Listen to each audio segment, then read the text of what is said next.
जय हिंद दोस्तों, आप सब लोगों का बहुत बहुत स्वागत है। यूपीएससी से संबंधित एक और जानकारी लेकर इस चैनल के माध्यम से आप सब लोगों के साथ मैं जुड़ चुका हूं। आइए शुरू करते हैं कि हम क्या जानने वाले हैं।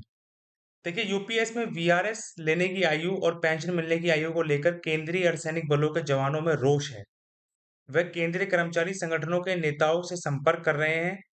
उनकी मांग है कि वीआरएस के लिए सेवा अवधि को 20 वर्ष किया जाए। इतना ही नहीं, 20 वर्ष की सेवा के बाद जब वे वीआरएस लें तभी उनकी फुल पेंशन प्रारंभ हो। नई पेंशन योजना यूनिफाइड पेंशन स्कीम यानी कि यूपीएस पर केंद्र सरकार एवं राज्यों के कर्मचारी संगठनों की नाराजगी सामने आ रही है। कई संगठनों ने अपने तरीके से यूपीएस का विरोध करना प्रारंभ कर दिया है।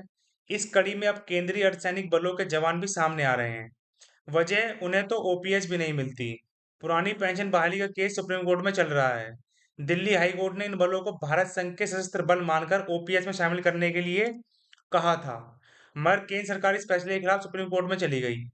अब यूपीएस के प्रावधानों से इन बलों के जवानों का दर्द छलक उठा है। अर्धसैनिक बलों में सिपाही जीडी के लिए ज्यादातर नियुक्तियां 18 से 20 वर्ष की आयु में हो जाती हैं। यूपीएस के तहत उन्हें अब 25 साल की सेवा में वीआरएस मिलेगी। अगर वे 45 साल की आयु में वीआरएस लेते हैं तो उनकी मासिक पेंशन 60 वर्ष की आयु में शुरू होगी। ऐसे में 15 वर्ष तक परिवार का गुजारा कैसे होगा। यूपीएस में वीआरएस लेने की आयु और पेंशन मिलने की आयु को लेकर केंद्रीय अर्धसैनिक बलों के जवानों में रोष है।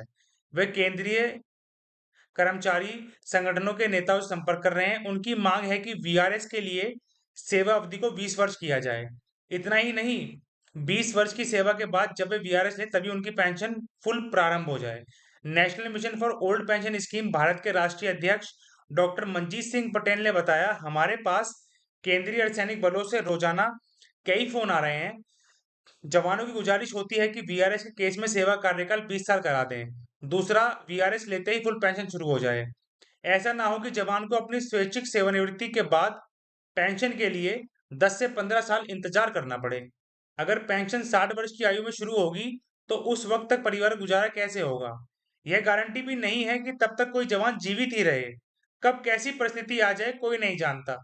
इससे पहले अखिल भारतीय रक्षा कर्मचारी महासंघ AIDEDEF के महासचिव सी श्री कुमार भी यही मुद्दा उठा चुके हैं। National mission for old pension scheme Bharat के राष्ट्रीय अध्यक्ष डॉक्टर मनजीत सिंह पटेल कहते हैं, वीआरएस वालों को रिटायरमेंट की तय आयु पर ही पेंशन मिले, सरकार को ऐसा प्रावधान करना चाहिए। हालांकि कर्मचारियों की लड़ाई ओपीएस बहाली के लिए है। केंद्र सरकार को कम से कम अर्धसैनिक बलों के जवानों के लिए यूपीएस के कुछ प्रावधानों को बदलना चाहिए। जवान को फुल पेंशन के लिए 10 या 15 वर्ष का इंतजार करना पड़े, यह ठीक नहीं है। क्या सरकार को यकीन है कि वह व्यक्ति रिटायरमेंट की आयु तक अनिवार्य तौर पर जीवित ही रहेगा? यह गारंटी कौन देगा? डॉक्टर मंजीत पटेल ने इस बाबत प्रधानमंत्री मोदी को पत्र भी लिखा है। पटेल के मुताबिक यूपीएस में 25 साल की सेवा के बाद पेंशन मिलने का नियम बताया गया है। सिविल महकमों में रिटायरमेंट की आयु सभी जगहों पर एक जैसी नहीं है। यूनिवर्सिटी में 65 वर्ष तक सेवा करने का नियम है। डॉक्टरों की रिटायरमेंट आयु भी अधिक है। केंद्र सरकार के कर्मियों की 60 वर्ष है।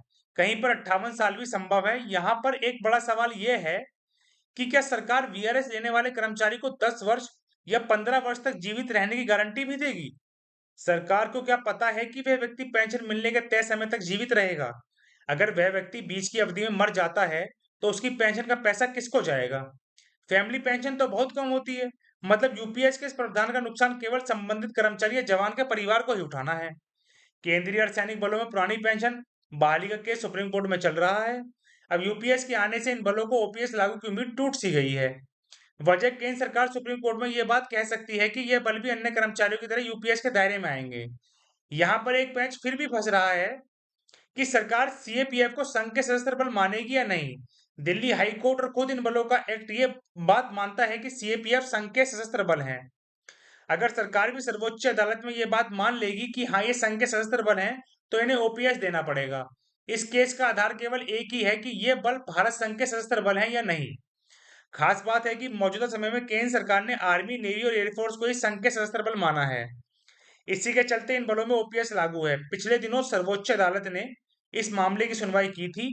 सुप्रीम कोर्ट ने दिल्ली हाई कोर्ट के उस निर्देश पर अंतरिम रोक लगाने की पुष्टि की है जिसमें पुरानी पेंशन योजना ओपीएस सीसीएस पेंशन नियम 1972 के अनुसार केंद्रीय अर्धसैनिक बलों, केंद्रीय सशस्त्र पुलिस बलों के कर्मियों पर भी लागू होने की बात कही गई थी। सीएपीएफ के 11 लाख जवानों अफसरों ने गत वर्ष पुरानी पेंशन बहाली के लिए दिल्ली हाईकोर्ट से अपने हक की लड़ाई जीती थी। इसके बाद केंद्र सरकार ने दिल्ली हाईकोर्ट के फैसले को लागू नहीं किया। इस मामले में केंद्र ने सुप्रीम कोर्ट से स्टे ले लिया। जब सरकार ने स्टे लिया तभी यह बात साफ हो गई थी कि सरकार सीएपीएफ को पुरानी पेंशन के दायरे में नहीं लाना चाहती है। दिल्ली उच्च न्यायालय ने 11 जनवरी 2023 को दिए अपने एक अहम फैसले में केंद्रीय अर्धसैनिक बलों को भारत संघ के सशस्त्र बल माना था। दूसरी तरफ केंद्र सरकार सीएपीएफ को सिविलियन फोर्स बताती है। हाई कोर्ट ने इन बलों में लागू एनपीएस को स्ट्राइक डाउन करने की बात कही। हाई कोर्ट ने अपने फैसले में कहा था चाहे कोई आज इन बलों में भर्ती हुआ हो, वो पहले कभी भर्ती हुआ हो या आने वाले समय में भर्ती होगा, सभी जवान और अधिकारी पुरानी पेंशन स्कीम के दायरे में आएंगे। स्टे के चलते ये फैसला लागू नहीं हो सका। सीएपीएफ में भारतीय सेना के कानून लागू होते हैं। फोर्स के नियंत्रण का आधार भी सशस्त्र बल है। इन बलों के लिए जो सर्विस रूल्स तैयार किए गए हैं उनका आधार भी फौज है। इन सारी बातों के होते हुए भी केंद्रीय अर्धसैनिक बलों को पुरानी पेंशन से वंचित किया गया है। दिल्ली उच्च न्यायालय भी ये मान चुका है कि केंद्रीय अर्धसैनिक बल सीएपीएफ भारत संघ के सशस्त्र बल हैं।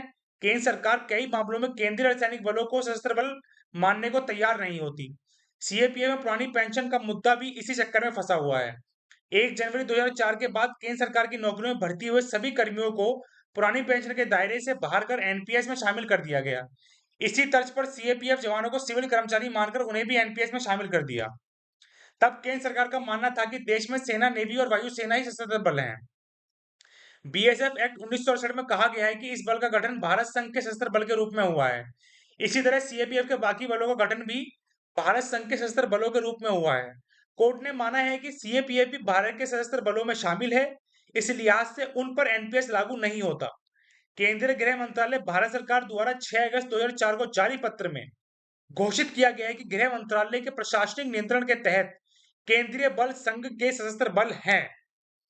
केंद्रीय अर्धसैनिक बलों में फौजी महकमे वाले सभी कानून लागू होते हैं। सरकार खुद मान चुकी है कि ये बल तो भारत संघ के सशस्त्र बल हैं।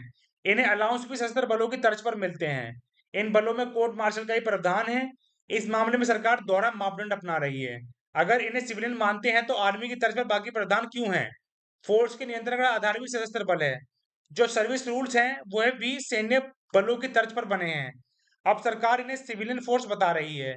ऐसे में ये बल अपनी सर्विस का निष्पादन कैसे करेंगे? इन बलों को शपथ दिलाई गई थी कि इन्हें जल, थल और वायु जहां भी भेजा जाएगा ये वहीं पर काम करेंगे। सिविल महकमे के कर्मी तो ऐसी शपथ नहीं लेते हैं।